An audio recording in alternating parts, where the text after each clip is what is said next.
ambaye ni wa serikali katika bunge la Kenya, anaitwa Silvanus Osoro kutoka kule Kisii. Malava oye! Hamjambo.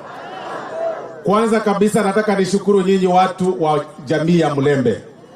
Mimi wakati Mheshimiwa Raila alitoka akasema ya kwamba watu wanaenda barabarani kuandamana juu ya ugali, nilifikiria nyinyi ndio wa kwanza kutoka, kwa sababu sisi tunajua nyinyi watu mnapenda hiyo. Kumbe alipotea, aliweka address ya ugali mahali ya pafai. Address ya sufuria ni jikoni, ni kwa mawe tatu uwekelee kuni, si kwa kichwa, kwa sababu haiwezi chemuka itoe ugali hapo. Na kwa hivyo Waluya tunawashukuru sana kwa sababu mlikataa maneno ya kuandamana. Na Mheshimiwa Rais, asante sana kwa sababu mara ya kwanza ulionyesha goodwill ya kudiscuss na Raila Odinga. Ukatoa list, ukabembeleza yeye, ukaambia yeye tafadhali waachana na maandamano, ukamuita my brother, ukamuita my dear brother, ukamuita majina kubwa, ukaweka kitendawili kando. Na ukamwambia umemruhusu waende kuzungumza na waheshimiwa wa bunge. Lakini sasa huyu mzee ameanza kuharibu heshima.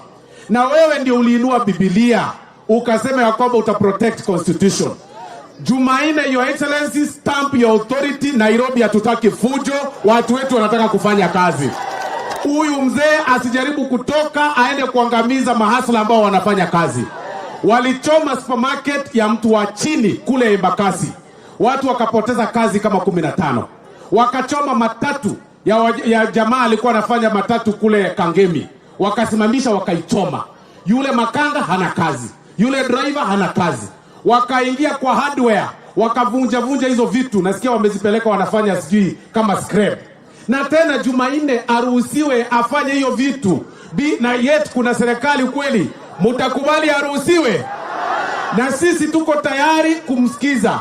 Ile timu ambayo tulitengeneza ya kina Halwale na wengine iko tayari kumsikiza. Akisema aseme ile yote yenye anasema, sisi tuko tayari kumsikiza. Lakini kitu hatuwezi kumsikiza ni njia ya kutoka barabarani na kuingia ndani ya town na kuweza kuleta fujo, ati kwa sababu anataka handshake, ati afanywe sijui nini, ati Musalia atoke kukuwa prime cabinet secretary, yeye akuwe prime cabinet secretary.